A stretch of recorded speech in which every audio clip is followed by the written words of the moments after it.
ஓம் சாந்தி 23/3/2016. இன்றைய முரளியின் தலைப்பு, இனிமையான குழந்தைகளே, நீங்கள் ரூப் பசந்தாக இருக்கிறீங்க. ரூப் பசந்த்னு ஒரு கதை இருக்குது, ஆனால் அதோடைய சாரம் என்னென்னா, யோகி ஞானி ஆத்மாவாக இருக்கிறீங்கன்னு அர்த்தம். யோகியாகவும் இருக்கிறீங்க, ஞானியாகவும் இருக்கிறீங்க. உங்கள் வாயிலிருந்து எப்பவுமே ஞான ரத்தினங்கள் மட்டும்தான் வெளிவரணும். புதுசாக இருக்கிறவங்க எப்போ வராங்களோ அப்போல்லாம் நீங்கள் என்ன பண்ணணும், அவங்கக்கிட்ட பாபாவுடைய அறிமுகத்தை கொடுக்கணும்.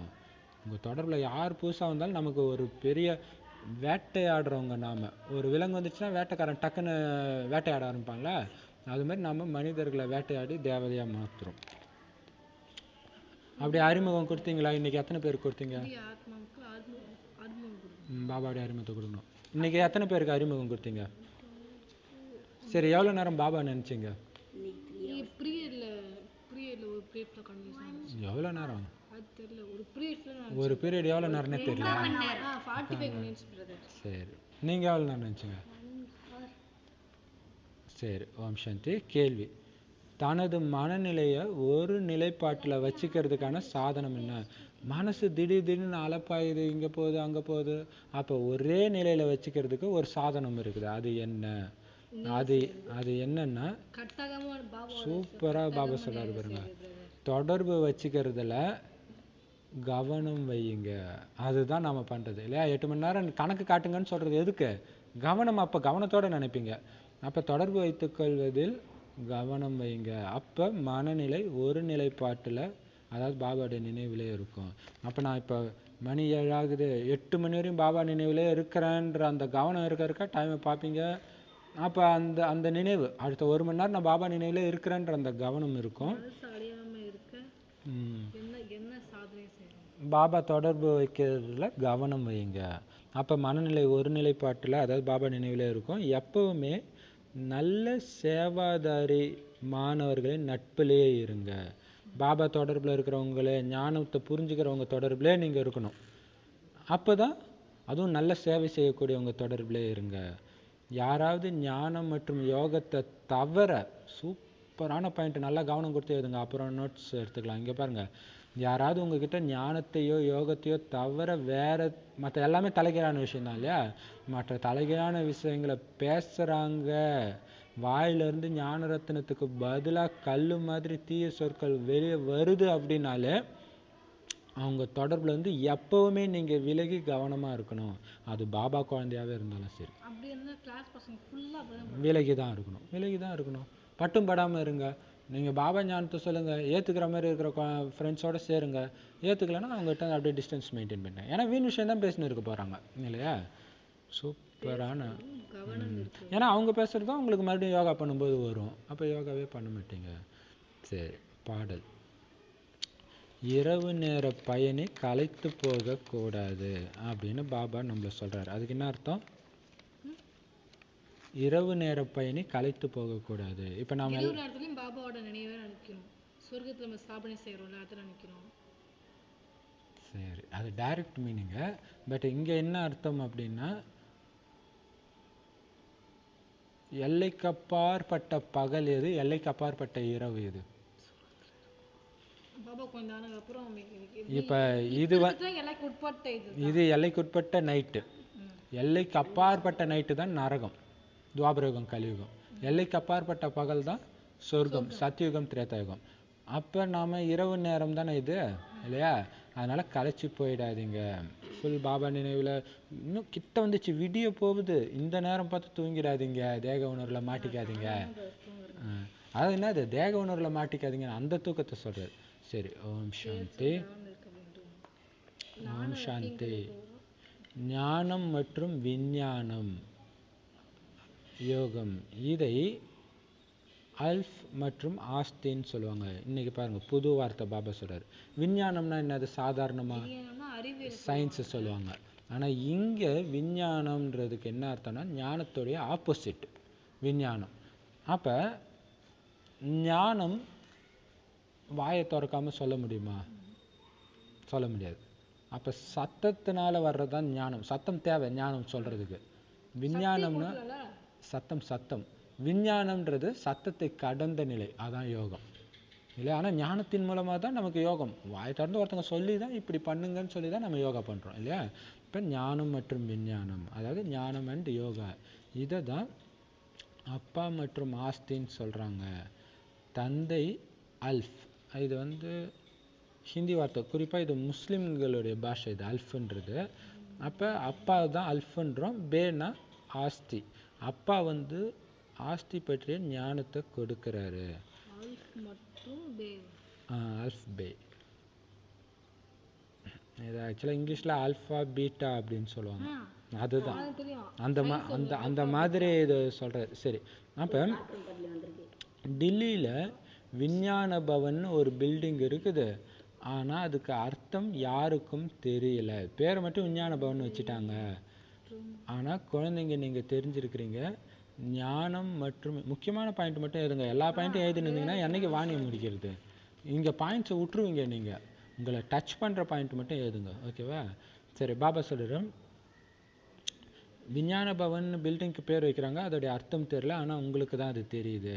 ஞானம் மற்றும் யோகம், யோகத்தின் மூலமாக தான் நாம் பவித்திரம்னா தூய்மையாகிறோம். ஞானத்தின் மூலம் நம்முடைய ஆடை, அதாவது சரீரம் அழகு பெறுகின்றது. இந்த சக்கரம் முழுவதையும் அறிந்து கொள்கிறோம். இது பார்த்தீங்களா, சூப்பரா. யோகத்தின் மூலம் ஆத்மா தூய்மையாகுது, ஞானத்தின் மூலம் சரீரம் அழகாகுதுன்றார். என்ன அர்த்தம் அதுக்கு? என்ன அர்த்தம்னா ஆத்மா பாவம் குறையுது, தேக உணவுல இருக்க மாட்டோம். அதாவது ஆடை அழகு பெறுகின்றதுன்றது பார்ப்போம்.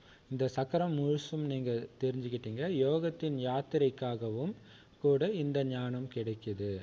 அவங்க ஒன்றும் யோகத்துக்காக ஞானம் கற்றுக் கொடுக்கறது கிடையாது.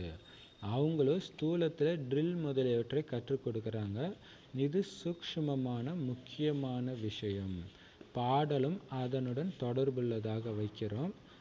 பாபா சொல்கிறாரு, குழந்தைகளே, ஏ மூலவதனத்தின் பயணிகளே, பதித பாவனர் தந்தை தான் அனைவருக்கும் சத்கதி கொடுப்பவர். அவர் தான் அனைவருக்கும் வீட்டுக்கு போகிறதுக்கான வழியை சொல்வார் அப்படின்னு பாபா சொல்கிறார். வெளியில் இருக்கிறவங்களாம் என்ன பண்ணுவாங்க, யோகான்னு சொல்லிட்டு என்ன பண்ணுவாங்க, கையை இப்படி வச்சுக்கோங்க, இப்படி வைங்க, இப்படி வைங்க, இந்த மாதிரி எக்ஸசைஸ் தான் கற்றுக் கொடுக்க முடியும். அது எக்ஸசைஸ் தான், அது யோகா கிடையாது. அப்போ அவங்க கற்றுக் கொடுக்கலாம் யோகா ஞானம் கிடையாது, எக்ஸசைஸ் பண்ணுற ஞானம். அப்போ இங்கே நமக்கு அது மெயின் இல்லை. ஆத்மாவாக நினைங்க, எல்லாம் மைண்டுக்குள்ளேயே நடக்கிறது. எல்லாம் நீங்கள் யோகத்தில் இருக்கிறீங்களா இல்லையான்னு கூட யாருக்குமே தெரியாது இல்லையா. சரி, அப்போ பாபா சொல்கிறோம், மூலவதனம்னா என்ன இடம்? பரந்தாமம், ஆத்மாவுடைய மூல இடம். அப்படி இப்போ சாமி இருக்கிற இடம் தானே மூலஸ்தானம்னுவாங்க. அதே தான் அர்த்தம், வதனம்னா ஸ்தானம் தான். அப்போ அதுதான் பரந்தாமம் தான்.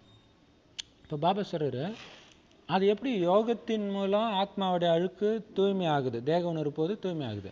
ஞானத்தின் மூலம் எப்படி ஆடை அழகு பெறுது உடம்பு அப்படின்னா, இப்போ இன்னொன்று சொல்லுவார், ஞானத்தின் மூலமாக தான் உங்களுக்கு செல்வம்னுவார். பணக்காரங்களாக ஆகிறதுடைய அந்த ரகசியமே இந்த ஞானத்தை எந்த அளவுக்கு புரிஞ்சுக்கிறீங்களோ. ஒரு நாள் வாணி கட் பண்ணிட்டு இருந்தீங்கன்னா அதுக்கேற்ற மாதிரி பதவியும் குறைஞ்சிக்கிட்டே இருக்கும், ஞானம் குறைஞ்சிக்கிட்டு வருது இல்லையா. அப்போ பாபா சொல்கிறாரு, அப்போ பாருங்கள் பதவி ஏறுது. அப்போ நாராயணன் சொர்க்கத்தில் எல்லாரும் அழகாக தான் இருப்பாங்க, இருந்தாலும் எல்லாரையும் விட நாராயணன் அழகாக தானே இருக்கார், நம்பர் 1 பதவி இல்லையா. ஸோ அதுதான், அப்போ ஞானத்தின் மூலம் சரீரம் அழகு பெறுகின்றதுன்றது அந்த அர்த்தத்தில் தான் இல்லையா. அப்போ அழகான சரீரத்துக்கு ஞானமும் கூட துணை பெறுது. அப்போ பாபா சொல்கிறாரு, இந்த சக்கரம் ஃபுல்லாக தெரிஞ்சுக்கிட்டோம். ஸோ யோகத்தின் நினைவு யாத்திரைக்காகவும் இந்த ஞானம் பாபா கற்றுக் கொடுக்குறாரு. முக்கியமான விஷயமே இந்த யோகத்துக்கான ஞானம் தான். அதே நேரத்தில் இது சூக்ஷ்மமான விஷயமும் கூட. பாடலும் கூட அந்த யோகத்துக்கு தொடர்புள்ள பாட்டாக தான் பாபா போடுறாரு. இரவு நேர பயணி களைத்து போகக்கூடாது அப்படின்னு என்ன அர்த்தம்? ஆத்ம உணர்வில் இருக்கிறதுல களைச்சி போயிடாதீங்க, டக்குன்னு தேக உணர்வுக்கு வந்துடாதீங்க. ஆத்ம உணர்வில் இருக்கிறதுக்கு பயிற்சி பண்ணணும், தேக உணர்வில் இருக்கிறது பயிற்சி பண்ணணுமா? எதுவும் கிடையாது இல்லையா. இப்போ திடீர்னு ஒருத்தங்க திட்டினாங்கன்னா டக்குன்னு கோபம் வர்றதுக்கு ஒன்று நீங்கள் பயிற்சி பண்ண தேவையில்ல. ஆனால் அமைதியாக இருக்கிறதுக்கு தான் பயிற்சி பண்ண வேண்டியதாக இருக்குது, ஏன்னா ஆத்ம உணர்வு. அப்போ பாபா சொல்கிறாரு, மூலவதனத்தின் பயணிகளே, அப்பா தான் உங்களுக்கு சத்கதியை கொடுப்பாரு. அவரு தான் எல்லோரையும் வீட்டுக்கு அழைச்சிட்டு போறதுக்கான வழியை சொல்லுவாரு. உங்களிடம் புரிஞ்சுக்கிறதுக்காக மனிதர்கள் வராங்க. யார்கிட்ட வராங்க? பிரஜாபிதா பிரம்மா குமார் குமாரிகளிடம் வராங்க. அப்படின்னா நீங்க அவங்க கிட்ட கேட்கணுமா? என்னன்னு கேட்கணும், நீங்க யார்கிட்ட வந்திருக்கிறீங்க தெரியுமா? நம்ம சென்டருக்கு இந்த இடத்துக்கு வந்தாங்கன்னா அவங்ககிட்ட கேட்கணும், நீங்க யார்கிட்ட வந்திருக்கிறீங்க தெரியுமா? மனுஷங்க சாது சந்நியாசி மகாத்மாக்களிடம் போறாங்க. அவங்களுடைய பேரு மகாத்மாஜின்னு வச்சிடுவாங்க. இங்க பேரு மகாத்மா காந்தின்னு சொல்றோம். மகாத்மானா மகான் ஆத்மான்னு அர்த்தம் இல்லையா? அப்ப இங்க பேரு பிரஜாபிதா பிரம்மா குமார் குமாரிகள் தான். இங்க யாருக்கும் மகாத்மா அப்படின்லாம் பேர் வைக்கல. பிரம்மகுமார் குமார். உங்க பேரும் பிரம்மகுமார் தான். பிகே தான் ஆரம்பிக்கும். இவங்க பேரும் பிகே தான், இவங்க பேரும் பிகே தான், என் பேரும் பிகே தான். எல்லாருக்குமே பிகே தான் வருது. மற்றபடி நம்ம மகாத்மா ஸ்ரீ எதுவும் வைக்கிறது இல்லை. இப்போ பாபா சொல்றாரு, அப்போ நீங்க கேளுங்க, இங்க பேரே பிரம்மகுமார் குமாரிகள்னு இருக்கு. பிகேக்களும் நிறைய பேர் இருக்கிறாங்க. அதனால நீங்க கேட்கணும், யார்கிட்ட வந்திருக்கிறீங்க தெரியுமா? பிரஜாபிதா பிரம்மா உங்களுக்கு என்ன உறவு முறை தெரியுமா? பிரஜாபிதா பிரம்மாவை சொல்றாரு. சிவபாபா தான் கணவன்லாம். பிதானாலே அப்பா தானே, பிதா. அப்ப பிரஜாபிதான்னா அவர் உங்களுக்கு என்ன உறவு தெரியுமா?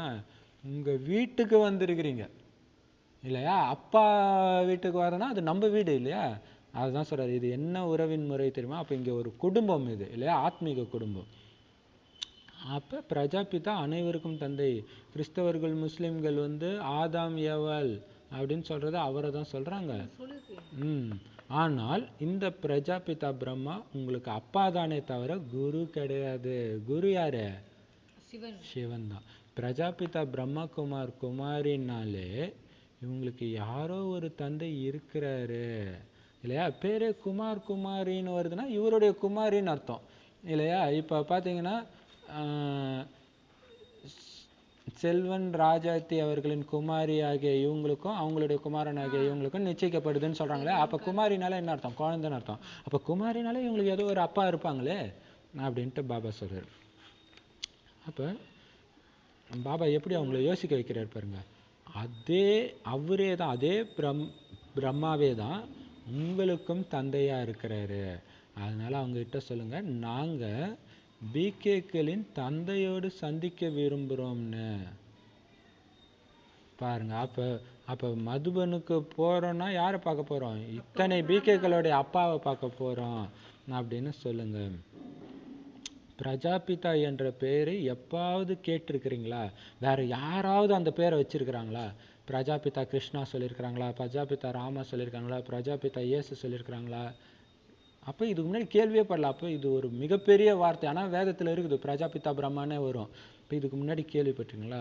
ராஜ்யமே இல்லாத உலகத்துல தான் வெறும் பிரஜைகள் இருப்பாங்க. பிரஜைகள் மேல பிரஜைகள் ராஜ்யம் பண்ற இந்த உலகத்துல அனைத்து பிரஜைகளின் பிதா பிரம்ம பாபா, அவர் தான் உங்களுக்கும் தந்தை.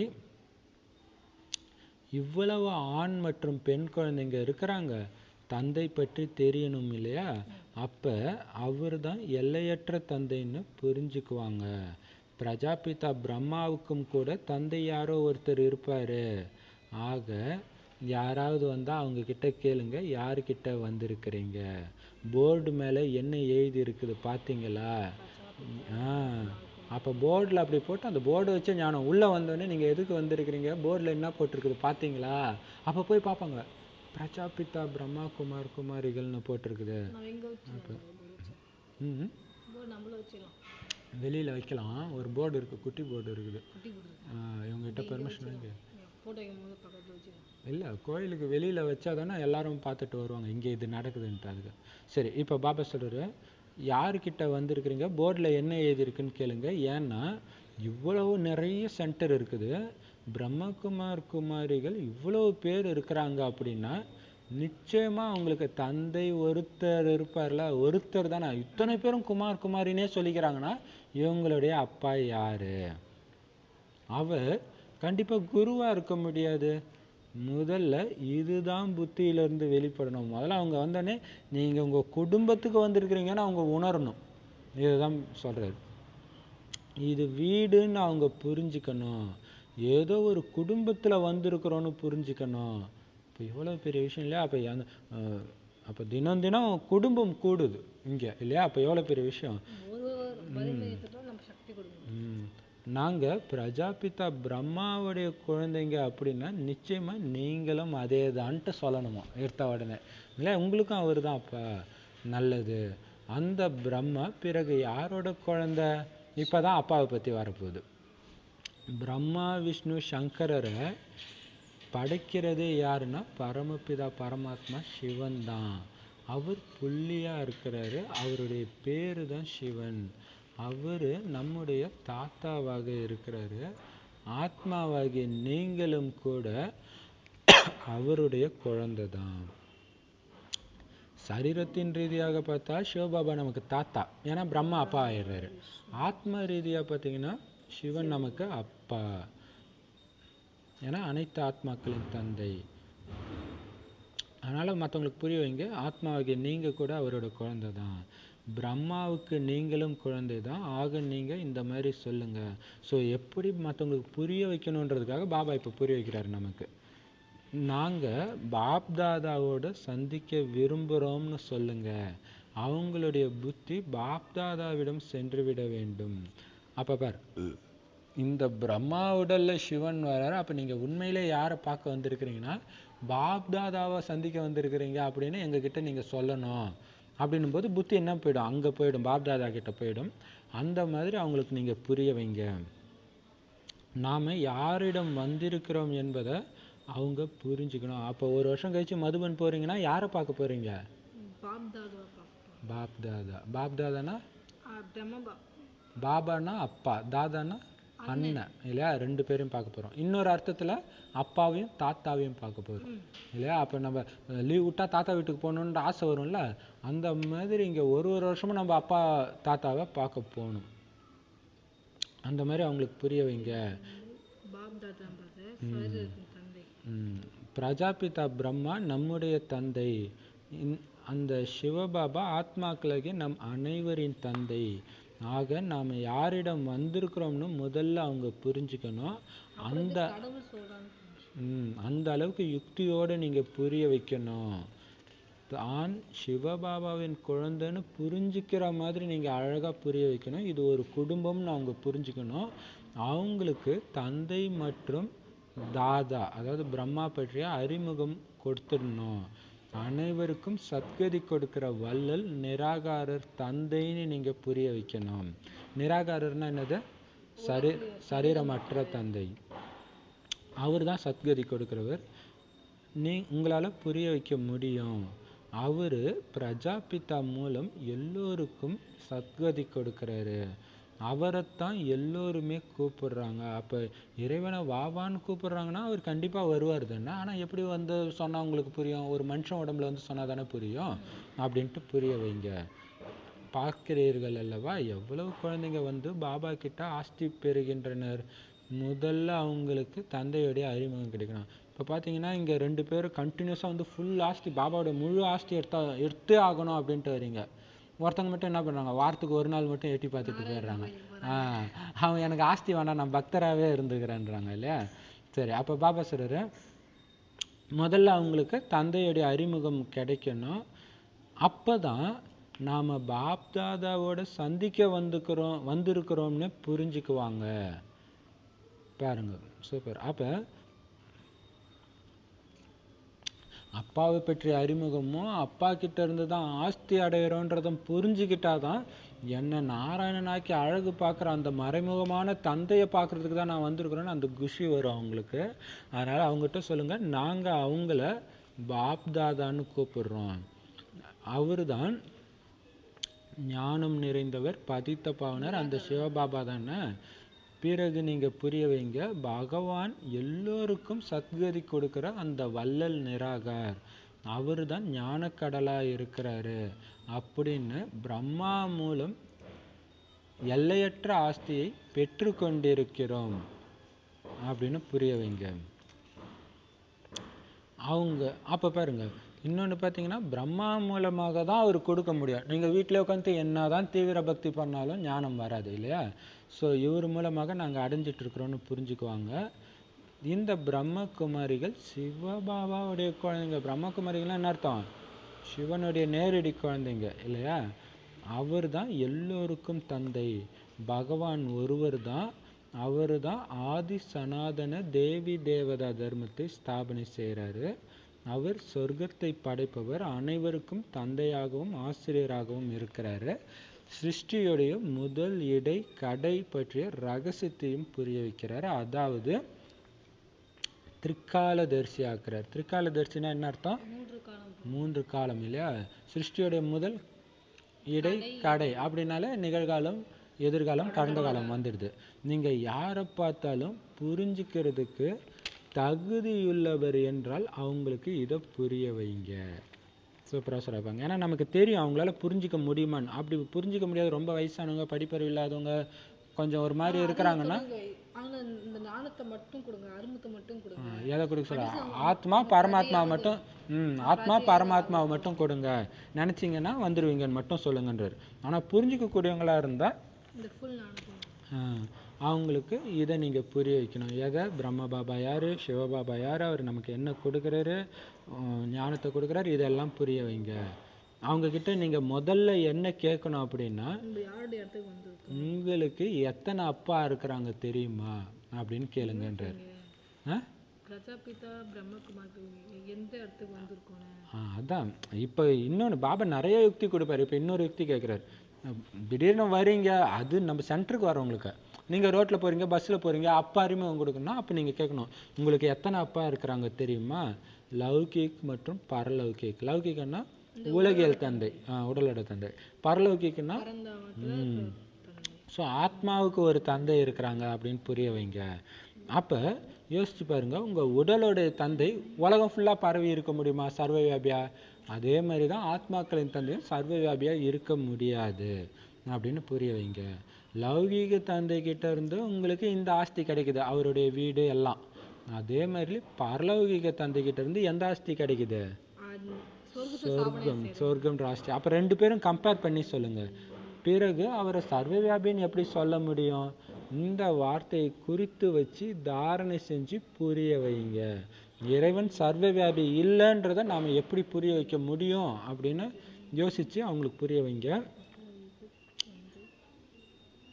ஏன்னா புரிய வைப்பவராக நீங்கள் ஆகுறீங்க. இது வீடு. அப்போ அவங்களுக்கு சொல்லுங்கள், இது உண்மையிலே வீடுங்க, எங்களுக்கு குருவெல்லாம் கிடையாது. நீங்கள் பார்க்குறீங்க இல்லையா, இவங்க எல்லோரும் பிரம்மகுமாரிகள். ஆஸ்தியை நமக்கு நிராகார் சிவபாபா தான் கொடுக்குறாரு. ஏன்னா அவர் தான் எல்லோருக்கும் சத்கதி கொடுக்குற வள்ளல். பிரம்மாவை அனைவருக்கும் சத்கதி கொடுக்குற வள்ளல்னோ அல்லது பதித பாவனர்னோ அல்லது துக்கத்திலிருந்து விடுவிக்கிற லிபரேட்டர்னோ சொல்ல முடியுமா? முடியாது.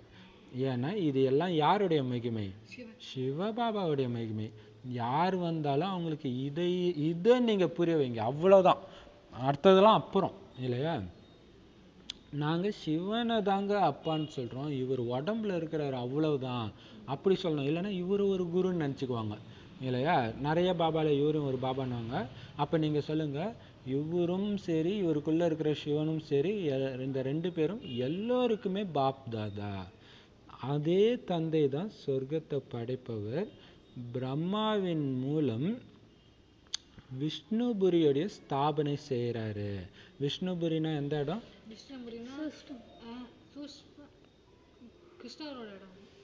எது? அதான் கரெக்டு தான். அதான் எது, எந்த இடம்? சூக்ஷ்ம லோகத்தில் இருப்பார் விஷ்ணு. சத்தியுகத்தில் தானே. விஷ்ணுனா யார்? நாராயணன் தான். நாராயணன் லக்ஷ்மி தான். அவங்க எங்கே இருப்பாங்க? மேலே அமர்ந்துட்டு இருப்பாங்க. சத்தியுகத்தில் தான் அவங்க பிறவி எடுப்பாங்க இல்லையா? விஷ்ணுபுரியின் ஸ்தாபனை செய்கிறார் பிரம்மா மூலமாக. இந்த மாதிரி நீங்கள் யாருக்கு புரிய வச்சாலும் பிறகு அவங்க தந்தையிடம் வருவதற்கு அவசியமே இருக்காது. அதுவோ பழக்கமாகவே ஆகிவிட்டுள்ளது. குருஜியை தரிசனம் செய்யணும்னு சொல்லுவாங்க. பக்தி மார்க்கத்துல குருவுக்கு அதிக மகிமை செய்றாங்க. அப்ப என்ன பண்றாங்க இவங்க? முதல்ல அறிமுகம் கொடுத்தோடனே நிறைய பேர் காட்சி கிடைக்கும், என்னென்னமோ ஆகும். அப்ப இந்த ஞானம் நல்லா இருக்குது, இதை கற்றுக் கொடுக்குற குருவை பார்க்கணுன்ட்டு போறாங்க. அதுக்காக தான் பாபா சொல்ற, முதல்ல இவர் அப்பான்னு புரிய வைங்க.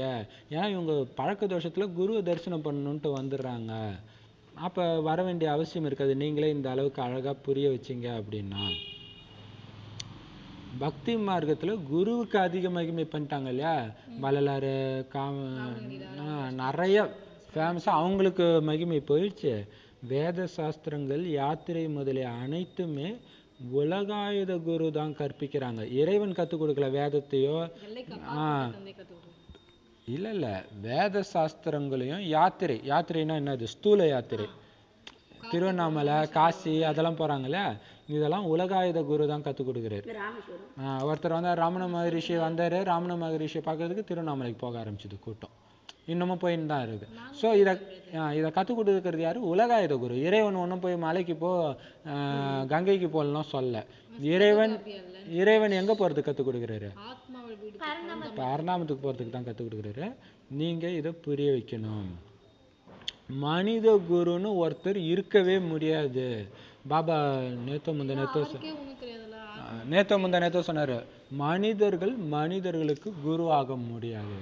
ஒரு குருடன் எப்படி இன்னொரு குருடனுக்கு வழிகாட்ட முடியும்? எல்லாமே குருடனா இருக்கிறாங்க. ஆத்மான்ற ஞானன்ற மூணாவது கண்ணு இல்ல. சன்னியாசிகள தூய்மையும் கிடையாது, ஞானம் கிடையாது யாருக்கும். அப்ப இறைவன் தான் உங்களுக்கு வழிகாட்ட முடியும் ஆத்மாக்களுக்கு. அப்ப நாங்க பிரம்மாவை கூட குருன்னு சொல்றதில்ல. ஆனா வேதத்துல என்ன சொல்லிட்டாங்க? குரு பிரம்மா, குரு விஷ்ணு அப்படி சொல்லிட்டாங்க இல்லையா? நீங்க சொல்லுவீங்களாங்க ராமகிருஷ்ண ஸ்கூல்ல? சரி சரி, அப்ப சொல்லுங்க பாப்பா அந்த லைனை. குரு பிரம்மா, குரு விஷ்ணு, குருதேவா மகேஸ்வரர். சரி ஓகே. அப்ப பாபா சார் நல்லா பக்தி சூப்பரா வருது இல்ல உங்களுக்கு? டக்கு டக்குன்னு. சரி, அப்ப பாபா சொல்றாரு, நீங்க புரிய வைக்கணும், மனித குருன்னு ஒருத்தர் இருக்க முடியாது, நாங்க பிரம்மாவை கூட குருன்னு சொல்லுங்க, எங்களுக்கு சத்குரு ஒருத்தர் தான். எந்த ஒரு மனுஷனும் ஞானக்கடலா இருக்க முடியாது. எந்த மனுஷனாவது சொல்ல முடியுமா 5000 வருஷம் நாடகத்தை? சொல்ல முடியாது. அவங்க எல்லோருமே பக்தி மார்க்கத்தின் சாஸ்திரங்களை படிக்கிறவங்க. அது சாஸ்திரங்களுடைய ஞானம், அதை தத்துவம்னு சொல்றாங்க. ஆனா இங்க உங்களுக்கு படிப்பு சொல்லித்தரது யாரு தெரியுமா? ஞானக்கடல் பாபா படிப்பு சொல்லித்தராரு. அவரு சொல்றது மட்டும்தான் ஆன்மீக ஞானம், மற்றவங்க கொடுக்கறதுக்கெல்லாம் உடலுக்கான ஞானம் தான்.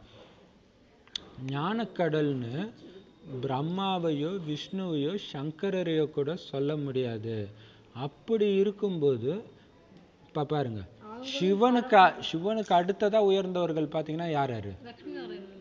பிரம்மா விஷ்ணு சங்கர் தான். இவங்க மூலமாக தான் அது வருது இல்ல? அதான் விஷ்ணு லட்சுமி நாராயணன். அப்ப பிரம்மா விஷ்ணு சங்கர். அப்ப இவங்களே குரு கிடையாதுன்னா மற்ற மனுஷன்லாம் எப்படிங்க குருன்னு சொல்ல முடியும் அப்படின்னு புரிய வைங்க அப்படின்னு சொல்றாரு. ஏன்னா பிரம்மா விஷ்ணு சங்கர் வந்து சூக்ஷ்ம தேவதைகள் இல்லையா? அவங்களே சொல்ல முடியாது. ஞானத்தின் அத்தாரிட்டியாக மனிதர்கள் இருக்க முடியாது, வேதத்தின் அத்தாரிட்டியாக தான் மனிதர்கள் இருக்க முடியும். ஆக்சுவலா பாபா என்ன, சிவபாபாவும் நாமளும் இல்லையா? பாபாவுடைய குழந்தைங்களும். இப்ப பாபா சொல்றாரு, சாஸ்திரங்களின் அத்தாரிட்டின்னு கூட பரமபிதா பரமாத்மா தான் சொல்லப்படுறாரு. பரமபிதா பரமாத்மா பிரம்மாவின் மூலம் அனைத்து வேத சாஸ்திரங்களின் சாரத்தை பிரம்மா மூலமாக புரிய வைக்கிறாரு. அப்படின்னா வேதங்களுடைய அத்தாரிட்டியுமே யாரு தான்? சிவன் தான் இல்லையா? ஏன்னா யாருமே எல்லா வேதத்துடைய சாரத்தை சொல்ல முடியாது இல்லையா? சிவன் தான் சொல்ல முடியாது. ஸோ அந்த வேதத்தின் அத்தாரிட்டியும் சிவன் தான், ஞானத்துடைய அத்தாரிட்டியும் சிவன் தான். அனைத்து வேதங்களின் சாரம் தான் இப்ப இறைவன் சொல்றது இல்லையா? இந்த சாரத்திலிருந்து வந்த விஸ்தாரம் தான் வேதங்கள். என்னை யாருமே தெரிஞ்சிக்கவே இல்லை அப்படின்னா அதுவுமே பாபா தான், சிவபாபா தான். சரி, அப்ப பாருங்க, அது இதுக்கு முன்னாடி சொல்லி இருந்தாரு. ஆனா பாபா சொல்றாரு, அதுக்குமே சிவனை தான் அத்தாரிட்டின்னு சொல்றாங்க, அவங்களே வேதத்திலே அப்படி சொல்லியிருக்கிறாங்க அப்படின்னு சொல்றாரு. அப்ப பாருங்களா, உலகத்துல யாருக்குமே கடவுள் சிவனை பத்தியே தெரியலன்னா அவர் கொடுக்குற ஆஸ்தி சொர்க்கம் எப்ப கிடைக்கும், எங்க இருந்து கிடைக்கும்ன்ற விஷயம் எப்படி தெரியும்? தெரியாது. அப்பாவே தெரியலன்னா அப்பாவுடைய சொத்து மட்டும் உங்களுக்கு எப்படி கிடைக்கும்? யாருன்னே தெரியல. அதான் சொல்றாரு. அப்ப பாபா சொல்றாரு, எல்லையற்ற ஆஸ்தி எல்லையற்ற தந்தை கிட்ட இருந்து தான் கிடைக்குது. இப்ப எல்லைக்குட்பட்ட ஆஸ்தி இந்த உடம்புடைய அப்பா கிட்ட இருந்து கிடைக்குது, அது ஒரு பிறவிக்கு தான். அப்ப எல்லையற்ற எத்தனை பிறவி எடுத்தாலும் உங்களுக்கு கொடுக்குற சொத்தை இறைவன் தான் கொடுக்க முடியும். அதுதான் எல்லையற்ற தந்தைன்றாரு. இப்ப இந்த பாபா என்ன செஞ்சிட்டு இருக்கிறாரு? இது ஹோலி மற்றும் துரியா இல்லையா? ஞானம் மற்றும் விஞ்ஞானம் ரெண்டு சொற்கள் மட்டும்தான். மன்மனாபவ என்ற ஞானத்தையும் கொடுக்குறார். அப்ப பாபா பாபா கத்து கொடுக்கறது ரெண்டே விஷயம்தான். ஞானம் மற்றும் விஞ்ஞானம், மன்மனாபவ. அதான் ஞானம் சொல்லிட்டு இருக்காரு. விஞ்ஞானம்னா சக்தி கொடுக்குறது, யோகம். யோகம். இப்போ இந்த ரெண்டு விஷயம்தான். ஸோ மன்மனாபவன்றதும் யோகம் தான் இல்லையா? ரெண்டே விஷயம்தான். பாபா சொல்றது பார்த்தீங்கன்னா சுற்றி வளர்ச்சி இதே தான் வரும். என்ன நீங்கள் ஒளிப்புள்ளியா நினைவு செஞ்சீங்க அப்படின்னா உங்களுடைய பாவ கர்மங்கள் விகர்மங்கள் விநாசம், அதாவது அழிஞ்சிடும். ஆக இந்த ஞானம் மற்றும் விஞ்ஞானம் தான் ஹோலி மற்றும் துரியான்னு சொல்லப்படுது. மனிதர்களிடம் ஞானம் இல்லாத காரணத்தினால அவங்களே ஒருவர் மற்றவரின் முகத்தின் மீது தூசியை போடுறாங்க. எங்க? ஒரு தூசியை போடுறாங்க. அது ஹோலி பண்டிகை சொல்றாரா என்னன்னு தெரியல. அப்படியே இருக்கிறாங்க. கதி சத்கதி என்பது யாருக்கும் கிடைப்பதில்லை. அப்ப பாருங்க, ஒருத்தருக்கு முக்தி வேணும்னு சாமியார் என்ன பண்ணார்? விபூதி எடுத்து எப்படி தெளிப்பார். அப்ப என்ன, அவங்க ஞானமே கிடையாது, சாம்பலை தெளிச்சா அவர் முக்தி அடைஞ்சிடுவாரா இல்லையா? அதுதான் சொல்றாரு. அப்ப அப்படியே தான் இருக்கிறாங்களே தவிர இவங்க தூசியை போடுறதுனால யாரும் முக்தியும் அடையிறது இல்லை, சொர்க்கத்துக்கும் போறது கிடையாது. இறைவனே வந்து அழைச்சிட்டு போகும்போது தான் நடக்கும். தூசியைத்தான் முகத்துல போடுறாங்க. அப்ப பாருங்க பாபா எப்படி சொல்றாங்க, அது தூசி தான், அதனால கண்ணு தான் நுழையாகும், யாரும் முக்தியெல்லாம் அடைய முடியாது. ஞானத்தின் ஏன்னா ஞானம்ன்ற மூணாவது கண் யாருக்குமே கிடையாது. வெறும் வெறும் கட்டுக்கதைகளை தான் கேட்டுக்கிட்டே வராங்க. நாராயணன் வந்தார், இவரை கொலை பண்ணார், அவரை கொலை பண்ணார். கொஞ்சம் கூட யோசிக்கிறது இல்லை. கொலை பண்ணுறவனை போய் நம்ம கடவுள்னு சொல்லுவோமா? நாராயணன் அப்படியெல்லாம் பண்ணியிருப்பாரா அப்படின்னு யோசிக்கல. கதையில் என்ன எழுதியிருக்கிறாங்களோ அதே சொல்கிறாங்க. ஆனால் நாராயணன் எவ்வளோ அன்பானவர்னு நமக்கு தான் தெரியும் இல்லையா? அவ்வளோ தூய்மையானவர். மற்றபடி அவங்க கேட்குற அந்த கட்டுக்கதைகள்லாம் குருட்டு நம்பிக்கைன்னு சொல்லப்படுது. இப்போ ஆத்மாக்களாகிய உங்களுக்கு ஞானத்தின் மூன்றாவது கண் கிடைச்சிருக்குது. குழந்தைங்க, நீங்கள் பாபா கிட்ட இருந்து ஆஸ்தி அடையிறதுக்கான அறிவுரை பெறணும். இதுதான் பெரிய விஷயம் இல்லையா? அன்னைக்கு முக்கியமான விஷயம் சொன்னார். இதுக்கு முந்தைய நாள் வானிலை என்ன சொன்னார்? ஒரு அடியும் பாபா கிட்ட வழி கேளுங்க இல்லையா? முக்கியமான விஷயம். கேட்டுட்டு பண்ணுங்க எதா இருந்தாலும். அப்போதான் எதா இருந்தாலும் அதுதான் பாபா சொல்றாரு. இப்போ நம்ம பாபா கிட்ட இருந்து ஆஸ்தி அடையிறதுக்கான அறிவுரை இதெல்லாம் இல்லையா? அப்போதான் அவர்கிட்ட இருந்து ஆஸ்தி அடைய முடியும். அப்பதான் அவங்களுக்கும் தெரிய வரும். பிரம்மாவின் மூலம்தான் இந்த ஆஸ்தியை அவங்க பெற முடியும் அப்படின்னா அவங்களுக்கு தெரியுமா? அதனால அவங்களுக்கு புரிய வைங்க. சரி, அடுத்த சண்டே வச்சிடலாம். சரி, பாபா சொல்றாரு வேற யாரும் நேற்று சரி சொல்றேன் அப்புறம். சரி, பாபா சொல்றாரு இப்போ பிரம்மா மூலமா மட்டும்தான் சிவன் இந்த ஞானத்தை கொடுக்குறாரு, அவர் மூலமா மட்டும்தான் சொர்க்கத்தை படைக்கிறாருன்னா வேற யார் மூலமாகவும் இந்த ஞானம் கிடைக்காது இல்லையா? யாராவது வந்து இதோட சூப்பர் ஞானம் அங்கே இருக்குதுன்னா இறைவனோட சூப்பரான ஞானம் ஒரு மனுஷன் கொடுக்க முடியுமான்னு கேட்டு ஆஃப் பண்ணி அனுப்பிச்சிடணும். அப்படி மனுஷன் கொடுக்குறான்னா அந்த ஞானம் எங்களுக்கு தேவையில்லைங்க, எங்களுக்கு கடவுள் கிடச்சிட்டாருன்னு அனுப்பிச்சிடணும். அவங்ககிட்ட போய் அப்படியான்ட்டு போனால் முடிஞ்சு போச்சு இல்லையா? அதுதான் நிச்சயம் பற்றி. சரி, அப்போ பாபா சொல்றாரு எங்கே போகிறாங்க?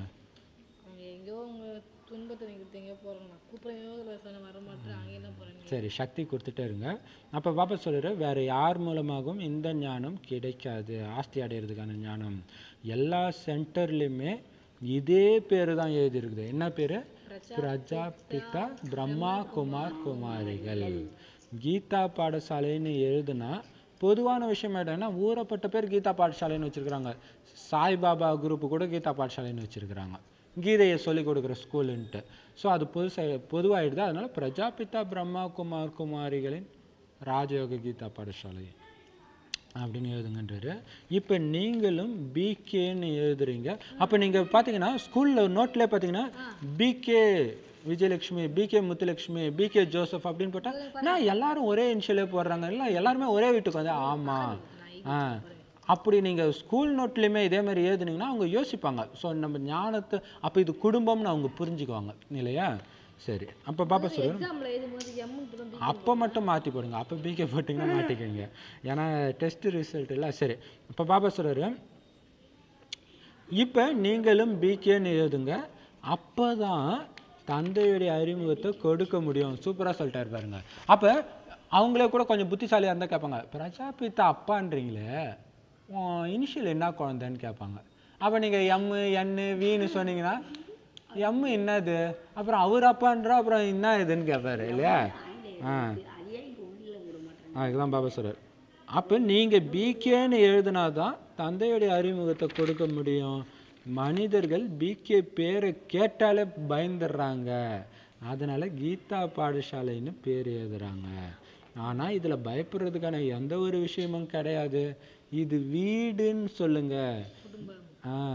யாருடைய வீட்டுக்கு வந்திருக்கிறோம்னு உங்களுக்கு தெரியும். இவங்க அனைவருக்கும் தந்தை பிரஜாபிதா பிரம்மா.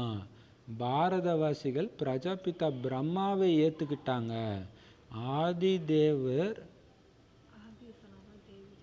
ஆதிதேவர் வாழ்ந்திருந்து போயிருக்கிறார். ஆதிதேவர்னு யாரை சொல்லுவாங்க? பிரம்மா. பிரம்மா ஆதினா ஃபர்ஸ்ட் இல்லையா? முதல் தேவர் வந்து பிரம்மா. அதுதான் அங்கேயும் முதல்ல என்னன்னு சொல்லிட்டாங்க கிறிஸ்தவர்கள்ல, ஆதாம்ட்டாங்க இல்லையா? ஸோ இவர் தான் அவரு. ஆதிதேவர் வாழ்ந்திருந்து போயிருக்கிறாரு, அவருடைய மனித வம்சாவளி இது அப்படின்னு கிறிஸ்தவர்கள் கூட புரிஞ்சுக்கிறாங்க. அவங்களும் என்ன சொல்றாங்க, ஆதாம் ஏவாளுடைய வழி தான் இது, நாம பிறந்தது எல்லாம் அவங்க மூலமா வந்திருக்கிறான்ட்டு. மற்றபடி அவங்க தன்னுடைய கிறிஸ்துவை தான் ஏற்றுக்கிறாங்களே தவிர பிரம்மாவை ஏற்றுக்கிறது சொல்லும்போது மட்டும் சொல்லிக்கிறாங்க ஆதாம்ல இருந்து வந்தோம் முதல்ல இதுன்ட்டு. ஆனால் கிறிஸ்துவை தான் ஏற்றுக்கிறாங்க. கிறிஸ்துவை புத்தரை தந்தைன்னு அவங்க புரிஞ்சுக்கிறாங்க. அவங்க கிறிஸ்துவையே பரமபிதான்னு சொல்லின்னு இருப்பாங்க இல்லையா? பரமபிதான் வேற ஒருத்தன்னு புரிஞ்சுக்காம இயேசுன்னு நினச்சிட்டு சொல்லிட்டு இருக்கிறாங்க. வம்சாவளி இல்லையா? ஏன் அப்படி புரிஞ்சுக்கிறாங்கன்னா, இப்போ பாருங்க, முதல்ல சிவபாபா பிரம்மா உடல வர்றார். அவர் மூலமா ஞானத்தை கேட்டு கேட்டு கேட்டு கேட்டு நாம பிரம்மகுமாரி ஆயிடுறோம். அப்போ நம்மளுடைய தந்தையாக பிரம்மாவை ஏற்றுக்கிறோம். ஆனால் அவங்க இயேசு உடல்ல கிறிஸ்து வந்து ஞானத்தை சொல்றது மூலமாக தான் அவங்க கேட்குறாங்க. அப்போ அவங்க அவரை தந்தையாக ஏற்றுக்கிறாங்க. அதான் பாபா சொல்றார். அப்போ ஏன்னா அவங்களுடைய வம்சாவளி தான் அவங்க, அதனால அவங்கள தான் தந்தைன்னு ஏற்றுக்கிறாங்க. அவரோ கிரேட் கிரேட் கிராண்ட் ஃபாதர் ஆகிறார்.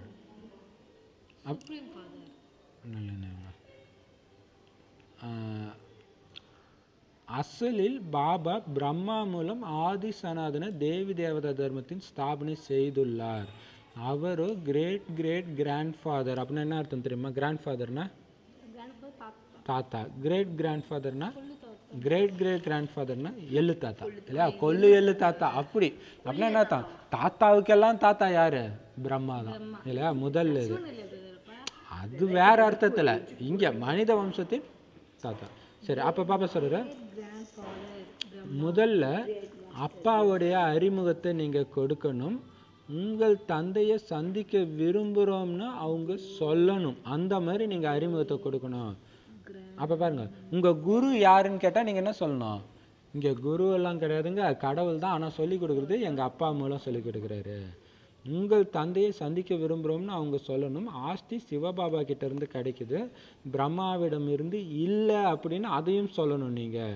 இல்லாட்டினா இவரு குருன்ட்டு வணங்கிட்டு போயிடுவாங்க. உங்களுடைய தந்தை யாரு, கீதையுடைய பகவான் யாரு, ஆதி சனாதன தேவி தேவதா தர்மத்தை ஸ்தாபனை செஞ்சது யாரு, பாபா எவ்வளோ கேள்வியை ஏன் கேட்குறாரு, இதெல்லாம் பாயிண்ட்ஸ் மற்றவங்களுக்கு நீங்கள் புரிய வைக்கிறதுக்கு. ஒரு பாயிண்ட் எடுத்து புரிய வைங்க.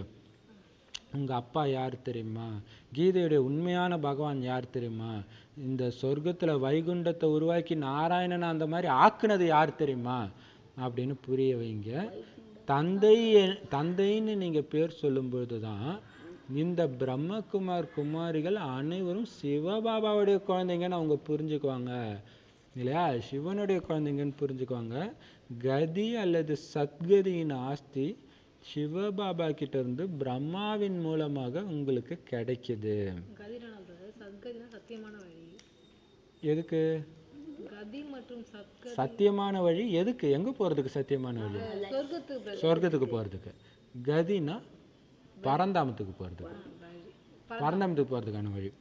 கதி மற்றும் சத்கதி கதி மற்றும் சத்கதியின் ஆஸ்தி சிவபாபா கிட்ட இருந்து தான் பிரம்மா மூலமா கிடைக்குது. அவரு இந்த சமயம் நமக்கு ஜீவன் முக்தி கொடுத்து கொண்டிருக்கிறார்.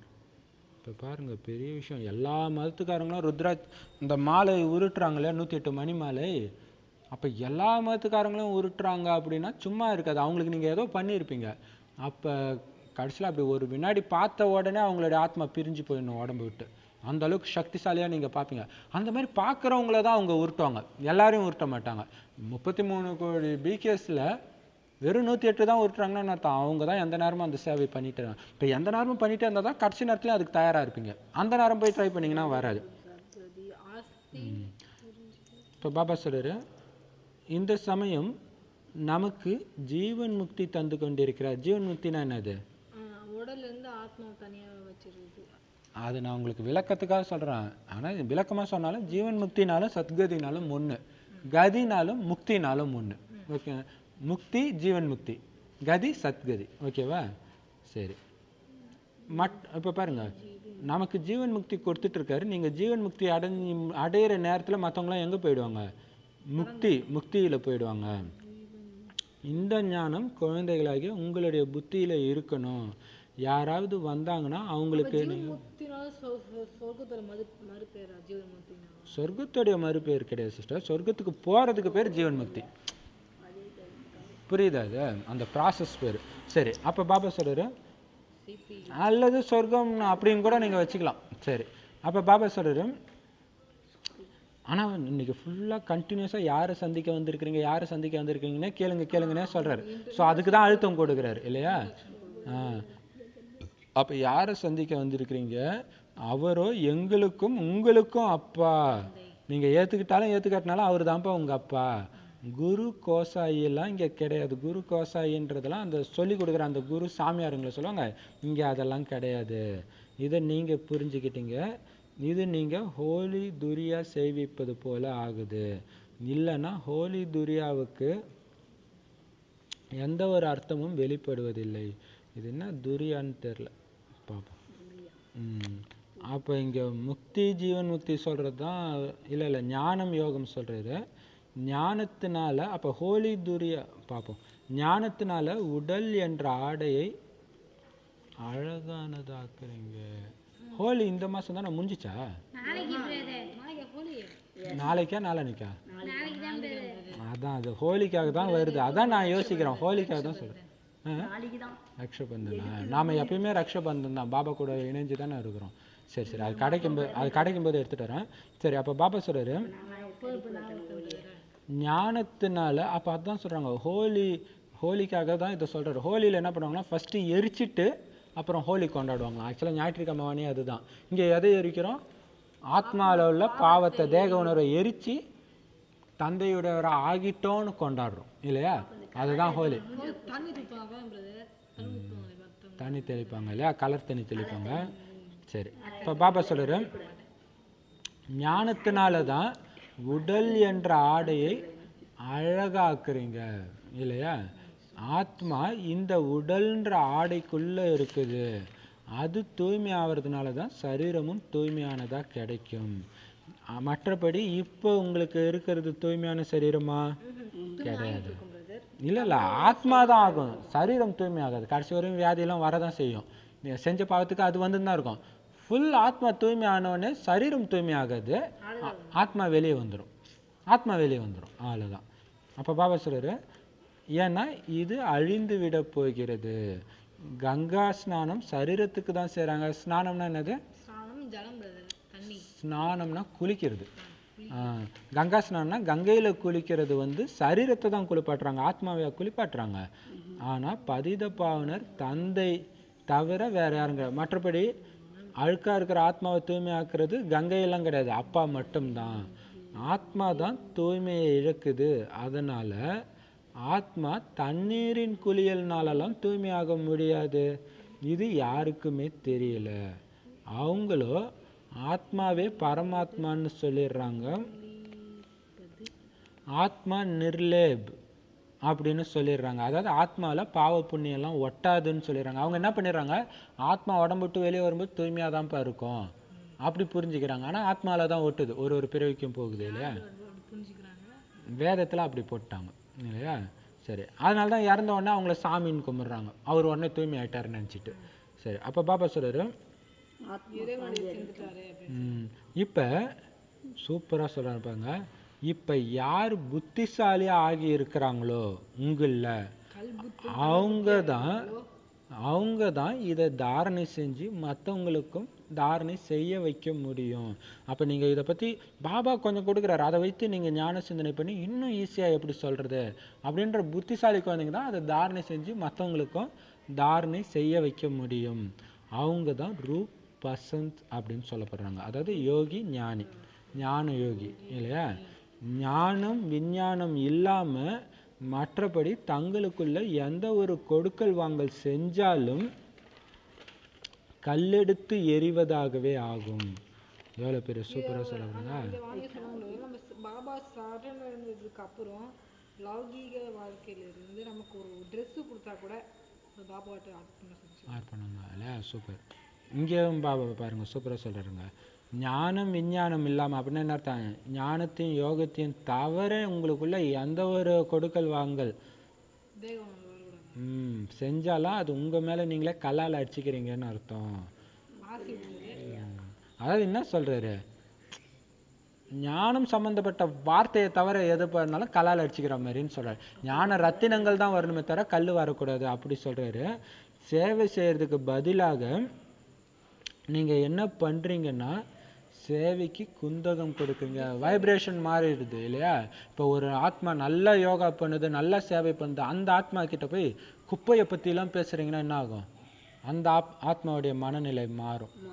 அப்போ சேவைக்கு நீங்கள் டிசர்வீஸ் பண்ணுறீங்க இல்லையா. அதுதான்.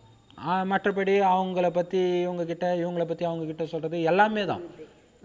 அப்போ இது எல்லாமே கல்லெடுத்து எறிகிறீங்கன்னு அர்த்தம். அப்போ சேவை செய்கிறதுக்கு பதில் நீங்கள் என்ன பண்ணுங்க, அப்போ கம்முன்னு இருந்து ஞானத்தை பற்றியும் யோகத்தை பற்றியும் மட்டுமே பேசுகிறீங்க, வைப்ரேஷன் கொடுக்குறீங்கன்னா வைப்ரேஷன் மாற்றுறீங்க, தூய்மையாக்குறீங்க, இல்லைன்னா வைப்ரேஷனை கெடுக்குறீங்க.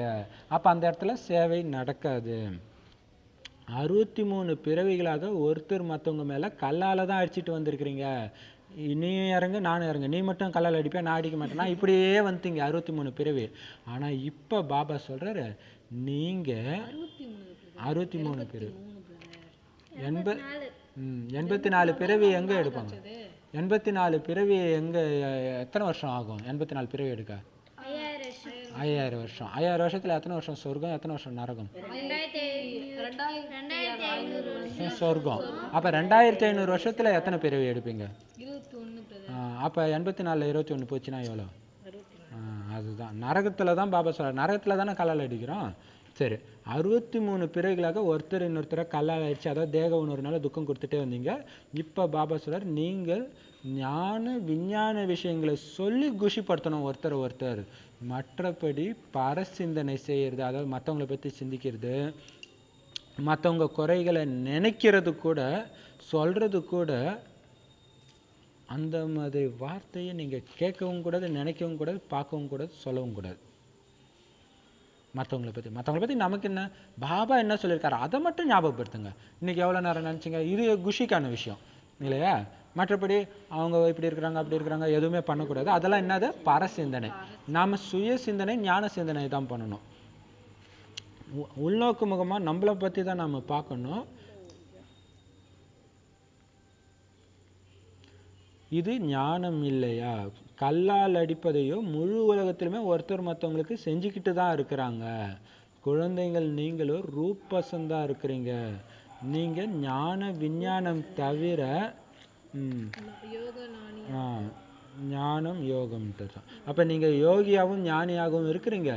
நீங்கள் ஞானம் விஞ்ஞானத்தை தவிர வேற எதையுமே, விஞ்ஞானம்னா என்னது, யோகம் brother. யோகம். அப்ப நீங்க ஞானம் விஞ்ஞானத்தை தவிர வேற எதையுமோ, இங்க முக்கியமான வார்த்தை கேளுங்க, ஞானம் யோகத்தை தவிர வேற எதையும் நீங்க கேட்பதோ சொல்வதோ கூடாது. பாபா கட்டளை, இது ஆர்டர், இது ஒரு மிலிட்ரி தான் இல்லையா?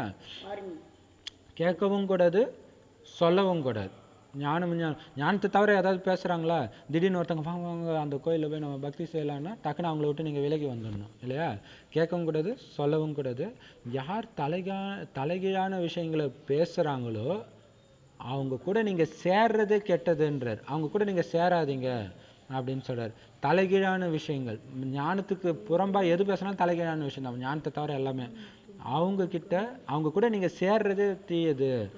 அதிக சேவை செய்யறவங்க யாரோ அவங்களோட நீங்க சேர்றது மட்டும்தான் உங்களை அந்த கரைக்கு அழைச்சிட்டு போகும். அதுலயும் பாபா சொல்லியிருக்கிறாரு, ஞாயிற்றுக்கிழமை வானில என்ன சொல்லியிருக்கிறாருன்னா, நீங்க சிவபாபா பிரம்மபாபாவை தான் பார்க்கணுமே தவிர இங்க இருக்கிறவங்களை பார்க்க கூடாது. ஆத்மாவா பார்க்கணும்.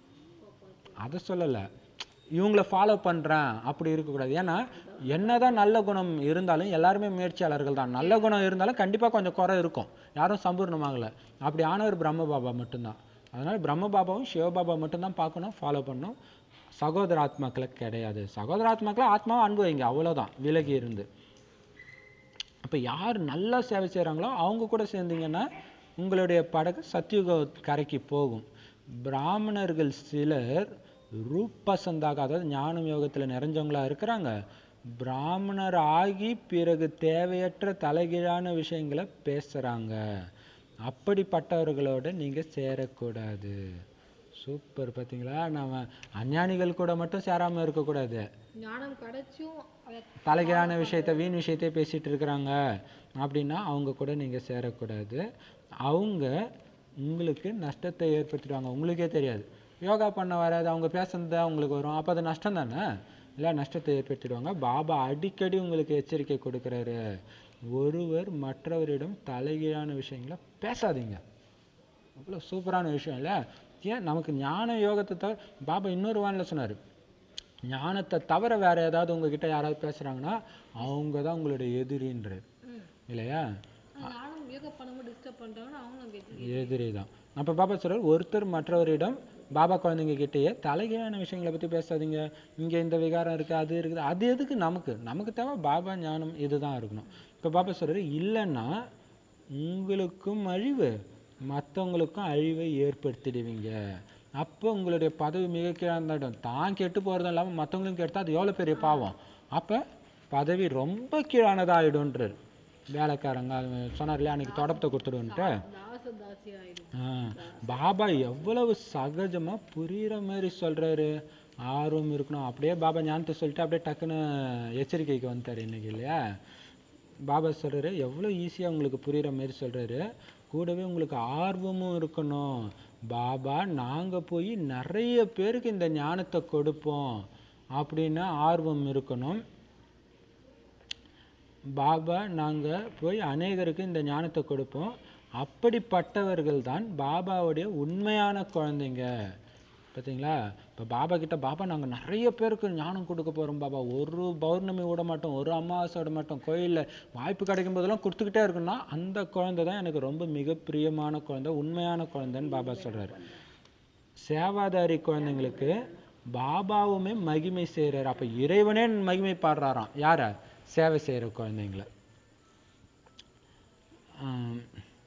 அப்படிப்பட்டவர்களோடு நட்பை ஏற்படுத்திக்கணும். நிர்மலா டாக்டர் சூப்பரா சொன்னாங்க இல்லையா?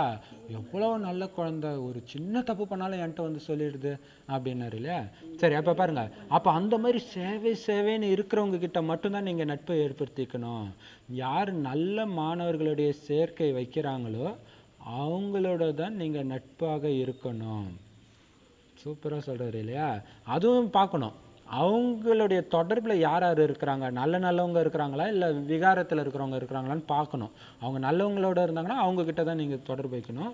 பாபா கிட்ட கேட்டா சொல்லுவாரு என்னென்ன யார் கூட சேரணும்ட்டு. பாபா இப்ப பாபாட்ட கேளுங்க முதல்ல வழிய இல்லையா? பாபா இவங்க கூட சேரலாமா, அப்படின்னு அவர் சொல்லுவார்.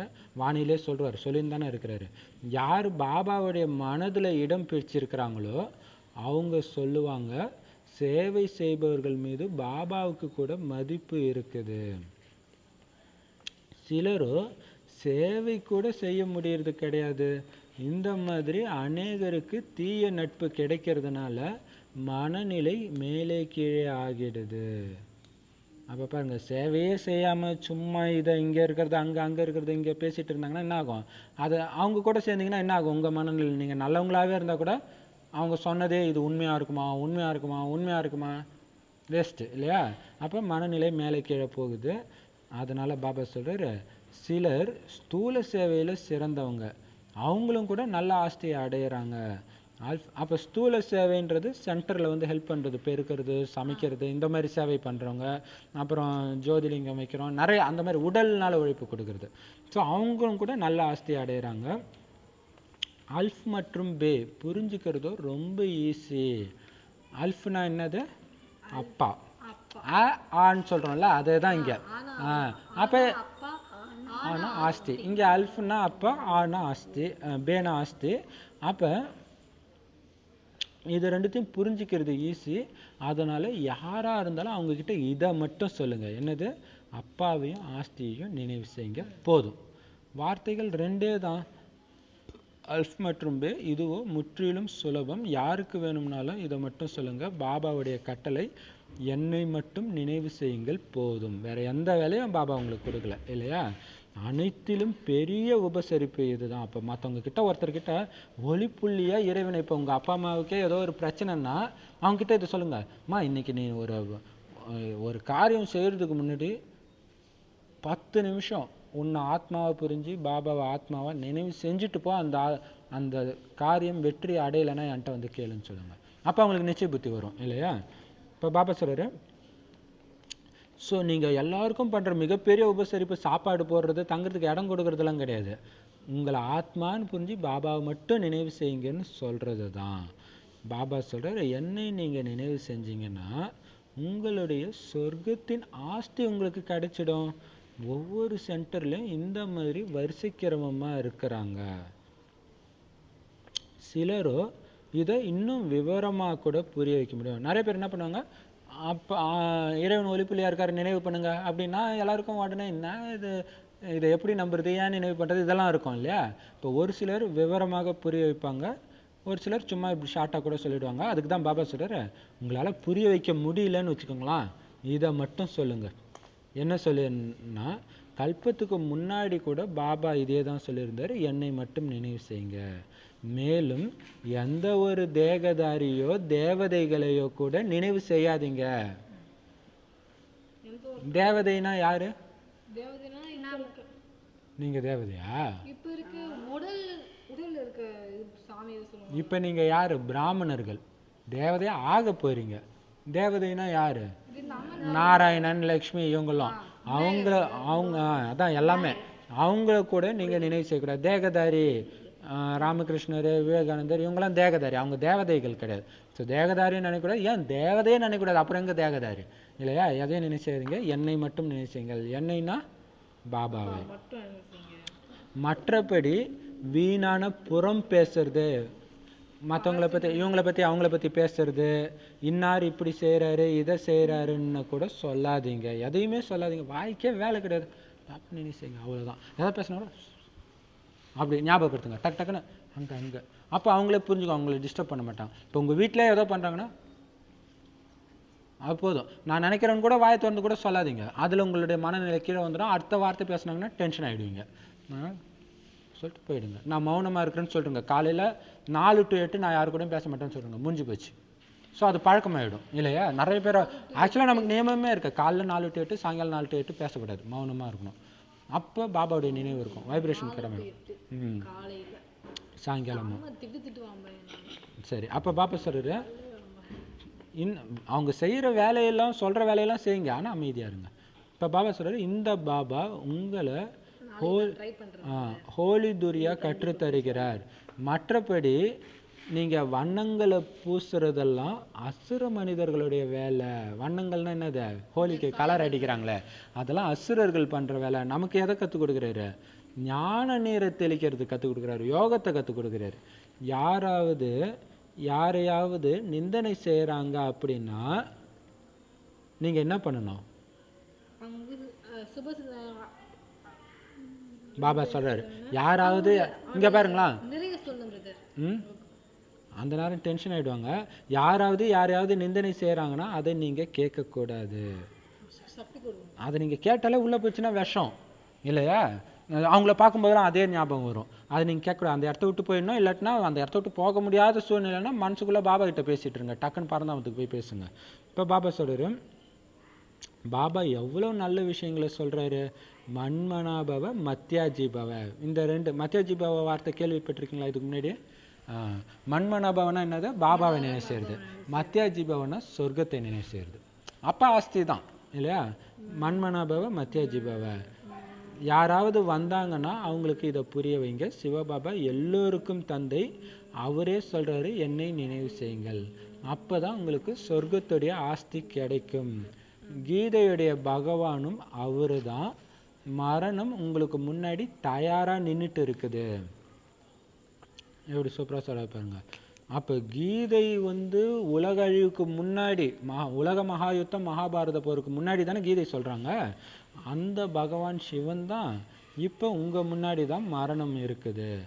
ஆக குழந்தைகளாகிய உங்களுடைய கடமையே சேவை செய்யறது தான், பாபாவை நினைவுபடுத்தணும். அப்போ ஒவ்வொரு தடையும் இப்போ பாருங்களா, நம்ம வந்த உடனே இன்னைக்கு பாபா எவ்வளோ நினைவு செஞ்சீங்கன்னு கேட்கறதே ஒரு பெரிய சேவை தான். ஏன்னா உங்களுடைய சேவை என்னது? பாபாவை நினைவுபடுத்துறது உங்களுடைய கடமை. இது சக்தி கொடுக்கறது. பாபா குழந்தைங்க பார்க்கும்போது சக்தி அஞ்ஞானிகளுக்கு கொடுக்குறீங்க. பாபா குழந்தைங்களை பார்க்கும்போது எவ்வளோ நேரம் நினைவு செஞ்சீங்க, பாபாவை நினைவு செய்றீங்களா, பாபா நினைவில் இருக்கிறீங்களா, இப்படி நினைவுபடுத்துறது உங்களுடைய கடமை. இதுதான் மகான் மந்திரம்.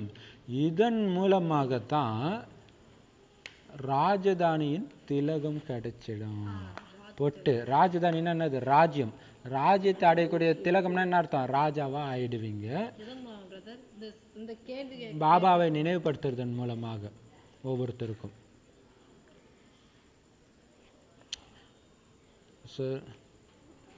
இல்ல, பாபாவே சொல்றார். பாபா தான் இதை சொல்றதன் மூலமாக. பாபா தான் எல்லோருக்கும் தந்தை, சிவன் தான் எல்லோருக்கும் தந்தை. அவரு நினைச்சாதான் சொர்க்கத்தின் ஆஸ்தி கிடைக்கும். கீதையின் பகவானும் அவர் தான். மரணம் உங்க எதிரில் இருக்கு. அதனால எங்களுடைய கடமை பாபா நினைவுபடுத்தணும். இதன் மூலமாக தான் உங்களுக்கு சொர்க்க ராஜ்யத்தின் திலகம் கிடைக்கும். எவ்வளவு ஈஸியான விஷயம். பாபாவை நினைவு செய்யுங்க, மற்றவங்களையும் செய்ய வைங்க, அப்ப துன்பம் எல்லாம் நீங்கிடும். நல்லது முடிஞ்சு போச்சு. எவ்வளவு ஈஸியா சொல்லிட்டாரு பாருங்க. நினைவு செய்யுங்க, மற்றவங்களும் நினைவு செய்யுங்க, துன்பம் எல்லாம் போயிடும். நல்லதுன்னு முடிச்சுட்டார். சரி, பாபாக்கு வணக்கம் சொல்லலாம். சூக்ஷ்ம வாதனத்துக்கு ஒளி உடல்ல போயிடுங்க எல்லாரும். பாப் தாதா பிரம்ம பாபா சிவபாபா ஒன்னா இருக்கிறவங்க சூக்ஷ்ம உடல்ல நீங்க அவங்களுக்கு முன்னாடி போய் இதை சொல்ல போறீங்க. பாபா நமக்கு சொல்றாரு, இப்ப இனிமையிலும் இனிமையான தேடி கண்டெடுக்கப்பட்ட செல்ல குழந்தைகளுக்கு தாயும் தந்தையும் ஆகிய பாப் தாதாவின் அன்பு நினைவு மற்றும் காலை வணக்கம். ஆன்மீக குழந்தைகளுக்கு ஆன்மீக தந்தையின் நமஸ்தே. ஆன்மீக தாய் தந்தைக்கு ஆன்மீக குழந்தைகளின் அன்பு நினைவுகள் மற்றும் நமஸ்தே. தாரணைக்கான முக்கிய சாரம்: புத்திசாலியாகி அனைவருக்கும் பாபாவுடைய அறிமுகத்தை தெளிவா கொடுக்கணும். உங்க வாயிலிருந்து ஒருபோதும் கடும் சொற்கள்ன்ற கல்லை வெளிப்படுத்தி சேவைக்கு குந்தகத்தை ஏற்படுத்தக்கூடாது. ஞானம் யோகத்தை தவிர வேற எந்த ஒரு வார்த்தையும் உங்களுடைய வாயிலிருந்து வரக்கூடாது. அப்படி வந்துச்சுன்னா அவங்ககிட்ட இருந்து நீங்க விலகிடணும். ரெண்டாவது, யாரு ரூப் பசந்தாக, அதாவது ஞானி யோகியாக சேவாதாரியாக இருக்கிறாங்களோ அவங்களுடைய சேர்க்கையில மட்டும்தான், அவங்க நட்புல மட்டும்தான் நீங்க இருக்கணும். யார் தலைகீழான விஷயங்களை சொல்றாங்களோ அவங்க கூட நீங்க சேரக்கூடாது. வரதானம்: பலவீனங்களுக்கு முற்றுப்புள்ளி வைத்து தனது அனைத்தும் நிறைவு பெற்ற சொரூபத்தை வெளிப்படுத்தக்கூடிய சாட்சாத்காரம் மூரத் ஆகுங்கள். அதுக்கு விளக்கம்: உலகம் உங்கள் கல்பத்துக்கு முந்தைய எல்லா வகையிலும் நிறைவான சொரூபம் பூஜ்ய சொரூபத்தின் சிந்தனை செய்து கொண்டுள்ளது. வரதானம் பிரதர். அதான் வரதானத்துடைய இதுதான். வரதானம்னா பலவீனங்களுக்கு முற்றுப்புள்ளி வைத்து தனது அனைத்தும் நிறைவு பெற்ற சொரூபத்தை வெளிப்படுத்தக்கூடிய சாட்சாத்கார மூர்த்தாகுங்கள். அதுக்கு விளக்கம் சொல்றாரு. உலகம் உங்களை எப்படி தெரியுமா நினைவு செஞ்சுட்டு இருக்குதா? எப்படி இப்போ உங்களை நினைவு செஞ்சுட்டு இருக்குது உலகம்? அம்மனாக. அது எதனால அம்மனா நினைவு செய்றாங்க? முந்தைய கல்பத்துல உங்களுடைய நிறைவான சொரூபம் அது அம்மன் இல்லையா? ஸோ அந்த பூஜ்ய சொரூபத்துடைய சிந்தனை செஞ்சுட்டு இருக்குது. அதனால இப்ப நீங்க உங்களுடைய முழுமையடைந்த சொரூபத்தை, இப்ப நான் எப்படி இருக்கிறேன் அப்படி இருக்கிறேன்ல, முழுசா அந்த கடைசி நேரத்துல எப்படி இருப்பீங்க, அம்மனா காட்சி கொடுக்குற அளவுக்கு நிறைவா இருப்பீங்களே தெய்வீக குணங்கள், அந்த சொரூபத்தை இதை முதல்ல புரிஞ்சுக்கோங்க, அப்புறம் ஏதிக்குங்க.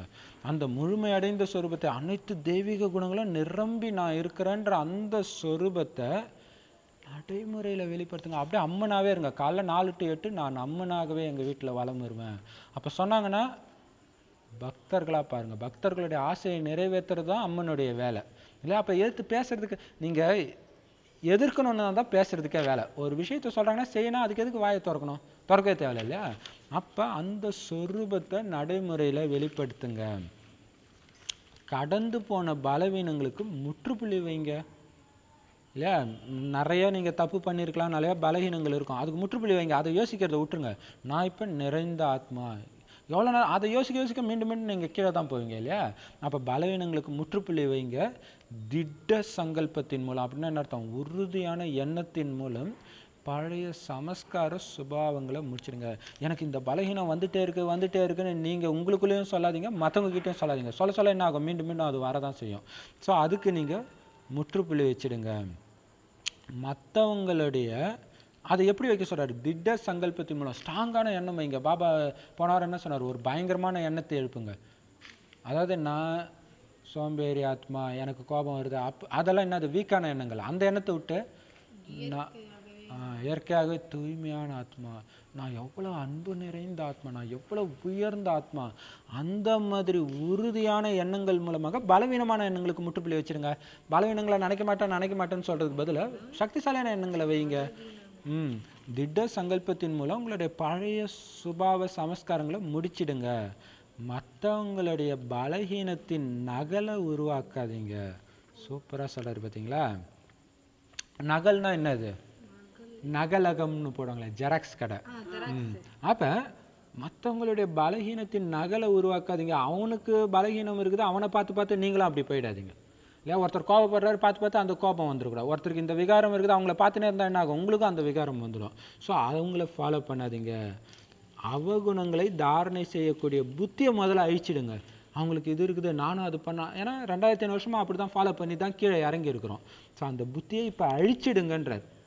திவ்ய குணங்களை தாரணை செய்யக்கூடிய 1000 கெட்ட குணம் இருந்தாலும் ஒரு நல்ல குணம் இருக்குப்பாங்க, அதை மட்டுமே பார்க்கணும், அதை மட்டுமே நீங்க தாரணை செய்யணும்.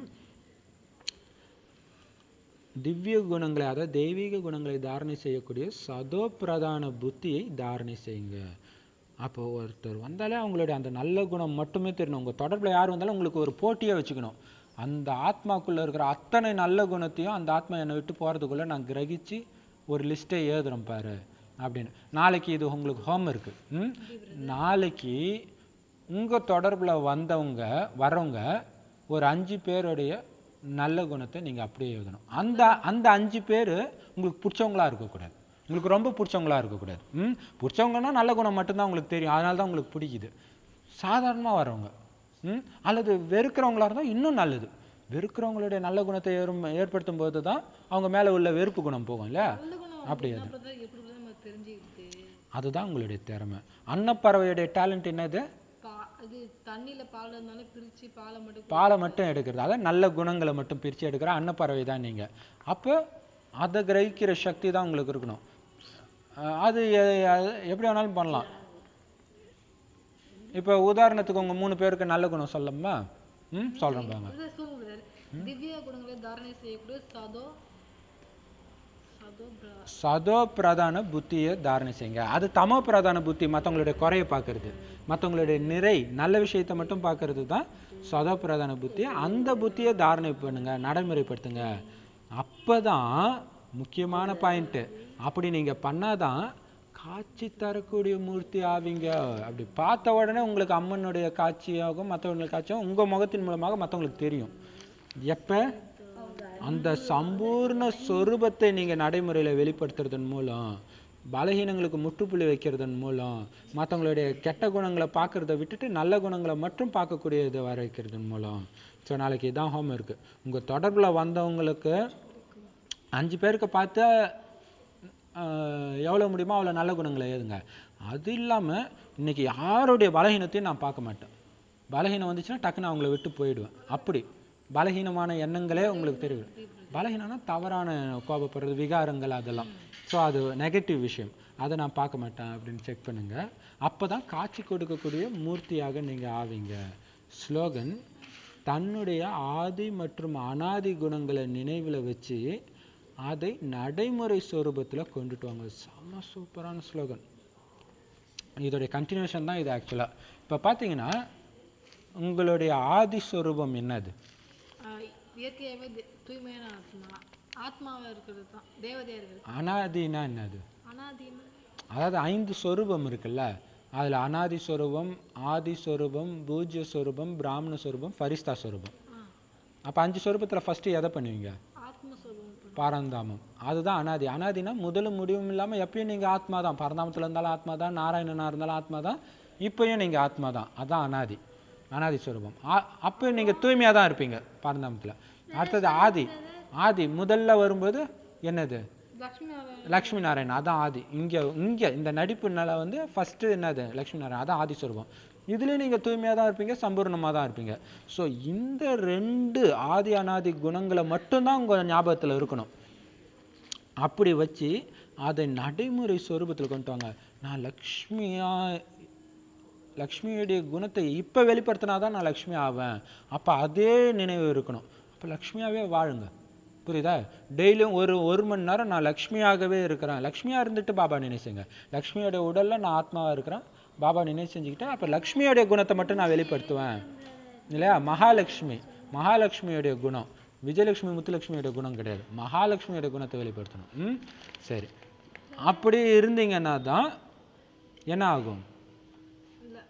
மற்றவங்களுக்கு காட்சி கொடுக்குற மூர்த்தியாக ஆவீங்க. சரி, அப்போ நடைமுறை சொரூபத்தில் கொண்டுட்டு வாங்க. சரி, ஓம் சாந்தி. இந்த முரளியின் தலைப்பு ஞான யோகி ஆத்மா. ஞான யோகி ஆத்மா ஆகுங்க. புதிய ஆத்மாவுக்கு நம்ம இங்க யாரை பத்தி தெரிஞ்சுக்க போறோம்? பிரஜாபித பிரம்மகுமாரிகள் ராஜயோகத்தை தெரிஞ்சுக்க போறோம். நம்ம ஃபர்ஸ்ட் அவங்க உண்மையான திடமான நம்பிக்கை வேணும் உங்களுக்கு. அது கடவுள் தான் சொல்றாரு அப்படின்னு சொல்லிட்டு. அப்புறம் ஞானம் மற்றும் விஞ்ஞானம். இப்போ ஞானத்தின் மூலமா தான் நம்ம வாய் பேசும்போது தான் ஞானத்தை சொல்ல முடியும். விஞ்ஞானம் வந்து யோக பலத்தின் மூலமா சொல்ல முடியும். சத்தத்தை கடந்த நிலை விஞ்ஞானம், அதாவது யோகம். கேள்வி: மனசு அலையாம இருக்க நம்ம என்ன செய்யணும்? சூப்பர் இல்ல? என்ன பண்ணோம்? நம்ம யாரு தொடர்புல இருந்தாலும் கவனத்தோட பேசணும். இது ஒவ்வொரு விஷயத்தையும் பாபாட்ட கேட்டு பேசணும். பாபா நினைவுல இருக்கிறதுல கவனம் வைக்கணும். அது என்ன கேள்வி? என்னது? மனம் அலையாம இருக்கிறதுக்கு இல்லையா? சூப்பர். இல்லைங்க, அடுத்தது சொல்லுங்க. நம்ம வந்து யோகத்தின் மூலம் வந்து ஆத்மா வரும். அதுக்கப்புறமா ஞானத்தின் மூலம் யோகத்தின் மூலம் வந்து அழகாகிறோம். ஞானத்தின் மூலமாக உடல் அழகாகுது, யோகத்தின் மூலமா தூய்மை ஆகுது. சரி, அப்புறம் நாம் வந்து அம்மன் நாராயணன் அவங்கெல்லாம் கும்பிட்றதுக்கு கூட தேவையில்லைன்னு சொல்லி மற்றவங்களுக்கு புரிய வைங்க. ஒருத்தரை தான் நினைவு செய்யணும். யாரை மட்டும்தான் நினைவு செஞ்சாதான் பாவங்கள் எரியும். நம்ம பாபா நினைவுல இருக்கும்போது யாராவது உங்களை டிஸ்டர்பன்ஸ் பண்ணாலோ அவங்க கிட்ட இருந்து நீங்க விலகி இருக்கணும். பாபா குழந்தைகள் ஞானத்தையும் யோகத்தையும் தவிர எது பேசினாலும் அவங்ககிட்ட இருந்து விலகி இருக்கணும்னு சொன்னார் இல்லையா? என்னது? நம்ம வந்து பாபாவோட புதிய ஆத்மாக்கு அறிமுகம் கொடுக்கறோம்னா நம்ம வந்து ஃபர்ஸ்ட் உங்களுக்கு என்ன கேட்கணும்? உங்களுக்கு எத்தனை தந்தை இருக்காங்க? ஒண்ணு லௌகிக தந்தை, இன்னொரு பரலௌகிக தந்தை. அவர் லௌகிக தந்தை வந்து எல்லாருக்கும் தெரிஞ்சவர் அல்ல, ஆனா பரலௌகிக தந்தை எல்லாருக்கும் தெரியும். அவர் சர்வவியாபி அல்ல. உங்களோட தந்தை எப்படி சர்வவியாபி அல்லையோ அது மாதிரிதான் அவங்களும். அவரும் சொத்து கொடுக்குறாரு, இவரும் சொத்து கொடுக்குறாரு. அவர் கொடுக்குற சொத்து வந்து எல்லைக்குட்பட்ட சொத்து தான். நமக்கு எல்லைக்கு அப்பாற்பட்ட சொர்க்கத்தை ஸ்தாபனை செய்யற சொர்க்கம் கிடைக்குது. பிரம்மா, விஷ்ணு, சங்கர் 3 பேர்த்தையும் படைப்பவர் வந்து சிவன் தான். சொல்லுங்க பிரதர். நம்ம வந்து காலையில 4 to 8, அதுக்கப்புறமா சாயங்காலம் 4 to 8 யாரோடையும் பேசாம இருக்கணும். அதுக்கப்புறமா வரதானம் சொன்னாங்க. பலவீனங்களுக்கு முற்றுப்புள்ளி வைத்து தனது அனைத்து நிறைவு பெற்ற சொரூபத்தை வெளிப்படுத்தக்கூடிய சாட்சாத்கார முரத் ஆகுக. பார்த்து சொல்லுங்க. அதுக்கு விளக்கம் சொல்லுங்க. அது வரதானத்துக்கு விளக்கம் வந்து நம்ம வந்து ஒவ்வொரு திவ்ய குணங்களை ஸ்தாபனை செய்யணும். அப்பதான் நமக்கு காட்சி தெரியும். நம்மளோட திவ்ய குணங்களை தாரணை செய்யணும்.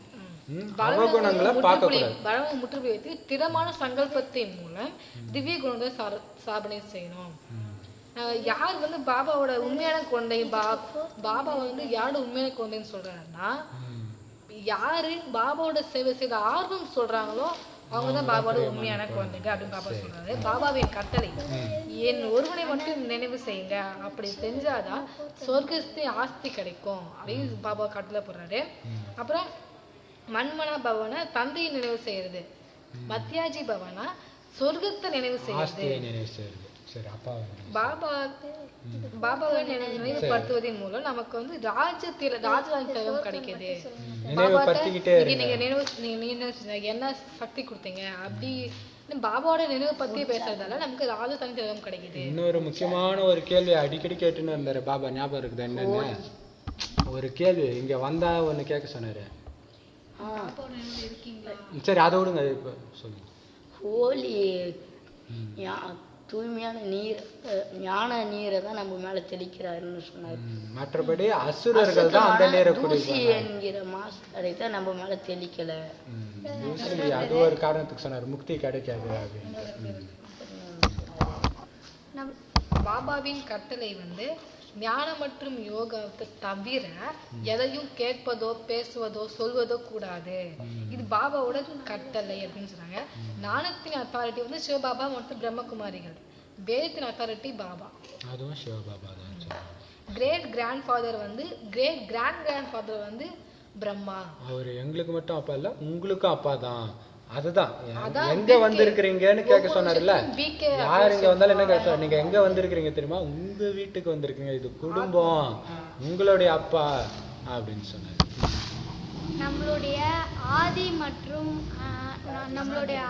மற்றும் அனாதி குணங்களை வந்து நினைவில் வச்சு அதை வந்து நடைமுறை சொரூபத்துல கொண்டு அவ்வளவுதானே. பலவீனங்களுக்கு முற்றுப்புள்ளி வைத்து தனது அனைத்தையும் நினைவு பெற்று சொரூபத்தை வெளிப்படுத்தக்கூடிய சாட்சாத்கார மூர்த்தியாக அப்படின்னா நம்மளோட பலவீனங்கள் நம்ம வந்து இவ்வளவு பாபாவோட பேசுறோம் அப்படின்னு சொல்லி பலவீனங்களுக்கு முற்றுப்புள்ளி வைத்து நம்ம இயற்கையாகவே நம்ம தூய்மையான ஆத்மா வரேன், நான் இயற்கையாவே தேவதையா இருந்தேன், திவ்ய குணம் ஸ்தாபனை செஞ்சேன், அதை வெளிப்படுத்துறது நடைமுறை கொண்டு வர்றது. அந்த திட எண்ணத்தை வைங்க, பலஹீன சம்ஸ்காரத்துக்கு முற்றுப்புள்ளி வச்சிருங்க. சரி, ஓம் சாந்தி. கதி சத்கதி. கதி வந்து பரந்தாம, சத்கதி வந்து சத்தியமான சொர்க்கத்தை ஸ்தாபனை செய்யறது. முக்தி ஜீவன் முக்தி சொன்னாங்க. ஆல்பா பீட்டான்னு சொன்னாங்க. தந்தை மற்றும் ஆஸ்தியை நினைவு செய்யுங்க. சரி.